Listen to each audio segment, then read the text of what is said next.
ഇന്ന് വെള്ളിയാഴ്ച ആയതുകൊണ്ട് ഇന്ന് നേരത്തെ എൻ്റെ ബിരിയാണി ആയി. ഞാൻ വെച്ച ബിരിയാണിയാണിത്.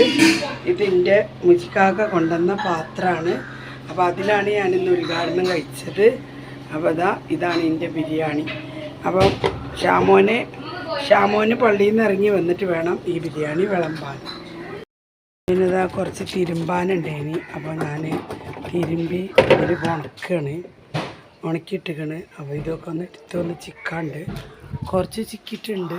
കണ്ടോ, കുറച്ച് ചിക്കിയിട്ടുണ്ട്. ഇനി ഇവിടെ ഉണ്ട്. പിന്നെ ഇവിടുത്തെ കുറച്ച് ചണ്ടിയൊക്കെ ഒന്ന് വാരാണ്ടെന്ന്. എൻ്റെ വാഴ പ്രായപൂർത്തിയായി. എൻ്റെ വീട്ടിൻ്റെ തൊട്ടടുത്തുള്ള ആളാണ് പറഞ്ഞത്, സാധാ എൻ്റെ വാഴ പ്രായപൂർത്തിയായപ്പോൾ ഞാൻ പോലും അറിയാതെയാണ് എൻ്റെ വാഴ കൊലച്ചത്. അപ്പം ആ വീഡിയോ വരുന്നുണ്ട്, വാഴ വെട്ടണതും ഇതാക്കണ വീഡിയോ ഒക്കെ വരുന്നുണ്ട്. ഞാൻ പോലും അറിയില്ല എൻ്റെ ഈ പൊന്നു വാഴ കൊലച്ചത്. അപ്പം വീഡിയോ വരുന്നുണ്ട്, അടുത്ത ഞാൻ വീഡിയോ തരട്ടോ. അങ്ങനെ ചോറൊക്കെ തിന്ന്, ചോറ് ഫൈസി പൊടിമോക്ക് വാരി കൊടുക്കുകയാണ്. നല്ല ടേസ്റ്റ് ഉണ്ടെന്നാണ് പറഞ്ഞത്. നമ്മളിന്ന് പൊരിച്ചിട്ടൊന്നുമില്ല കേട്ടോ, വെറും ബിരിയാണി മാത്രം വെച്ചിട്ടുള്ളൂ.